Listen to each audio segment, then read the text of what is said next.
2019 in writing my book, and understanding kind of what was happening. And then as I investigated that this could be a transition, that this could be, it could resolve the conflict I was talking about in my book. Uh, then I started becoming far more interested in holding Bitcoin. But even at that point, and I've said this many times, even at that point, I wasn't sure. Like, I felt that it had probably a 5% probability, at least in my mind, that it would fail at some point. And for all the reasons that everybody says today and more.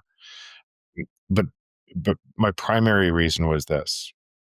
The existing system that most people give all of their attention to because they live in it and they price for case, then every single human on this planet would get richer by that productivity rate every year, even if they didn't work. Mm-hmm.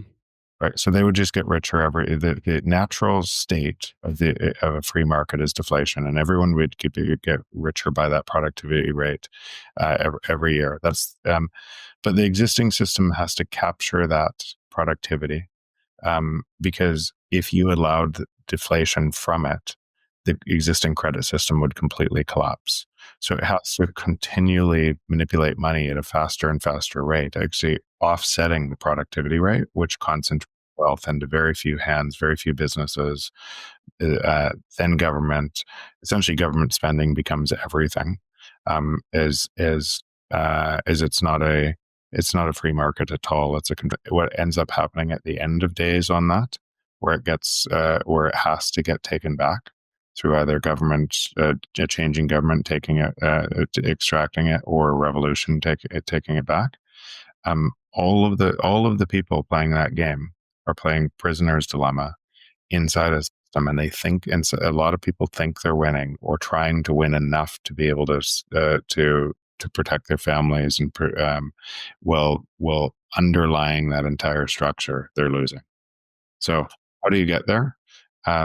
Mostly the incentive, right? Or so they look out kind of a mirror reflection of their belief structure, and it comes back to them. If you saw somebody who hated the world, and everything in it, they would find other people that hated the world and everything in it. It would be a mirror reflection, and for them, it's true. So what's happening in Bitcoin is people are finding a different reality, one filled with hope, truth, hope, and abundance. And as they're moving to it, they're more and more people are finding that. Now, we're really early, and most people, and it's easy to simply, hope is way more powerful than fear. Mm-hmm. But fear is very powerful in keeping people stuck. That's how the COVID regulations come in. That's how all regulations. Yeah, you're a crazy person, completely, you're a crazy person, and that's what compelled me to write the book is watching things get worse and worse, and then projecting how much worse they would get from the existing system because they were exponential patterns, and seeing what that would do for my kids and the world at large from that system. So I did not want to write that book. I felt I had to write that book. And when I was writing the book, I remember I was from the technology system. I was all of the people inside this thing that still today can't see it because they're enriched by it. Many of those people, this was my cohort, and on the benefit side of that problem to say South America, and they had no idea. They had no idea that they were essentially stealing money, and you had modern day economics. You had modern day slavery through an economic system that made it okay, and then you donate a little bit of your money to somewhere over there, and you just go on with your day, not knowing that there's a consequence to your actions and that you're actually stealing. You're part of a system of total corruption in the world. So, and you can sleep at night because you say you've donated to those poor people who can't save themselves, when it was in fact your economic system that was driving. So those are hard truths that people don't want to like on an honest network. You'll find more people are good with, I think, what you represent by good. I mean, but a lot of those people that are stuck in that other system that's based on incentives and you see actions of them trying to make enough money to pay for their families and or telling themselves a story that I have to do it for the greater good. They think they're good, right? And I don't want to use that term to be able to like where does cold begin, heat end, right? These are polarities, and and they're vibrational. And so, how do you how do you put out darkness? You turn on the light. The natural state of the free market is deflation.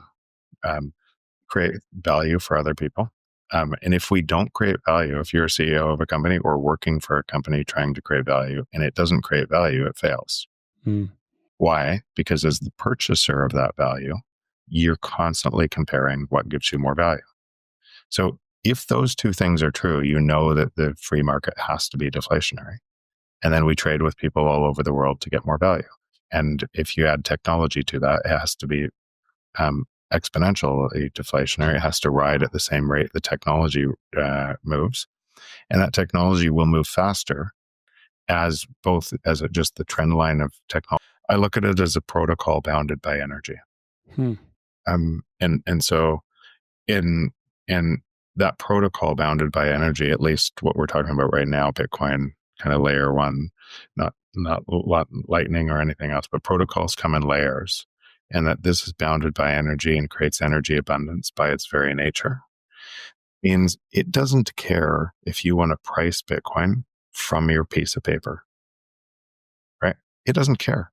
It doesn't care if the government wants to expand by 30%. It doesn't care. Doesn't care. It doesn't care anything that's happening in the system. It's repricing the whole thing. And you can prove that. You can say, look at house values in the protocol bounded by energy, and you are effectively enslaved by it. Okay, gotcha. So that's what I was talking about. Yeah, the Bitcoiners, true Bitcoiners, if you just said your knowledge of Bitcoin versus kind of an average person's knowledge of Bitcoin and then a new Bitcoiner is, I would say, it's a staggering depth. It's a very different depth. So even Bitcoin, owning it, let's say owning it in an ETF is step one. You're trying to make money in the financial system. And you're not actually secured with Bitcoin because you don't have your own keys. So and then level two is in 873 years to pay back. By the way, in my book in 2019, the debt was only 250 trillion. And in my book, the preceding 20 years had an under 20 years had an under $185 trillion of growth in debt. So as technology was moving faster, debt had to offset the other side. So in 4 years or 5 years, we've had an extra, it took 20 years before, now we've had an extra $150 trillion of debt. We're about to hit a cycle that is going to be staggering. So now if you take that $900 trillion so you can just, and it's not a perfect example, but just imagine somebody purchasing every day and they own their house free and clear title, and it's in that 100 trillion. Like, subscribe, and turn on notifications. Support the channel by liking this video, subscribing, and enabling post notifications for more content on crypto and digital assets. Check out our other videos and share your thoughts in the comments below. Your engagement helps with the YouTube algorithm and keeps the content coming. Thanks for your support. Enjoy the video.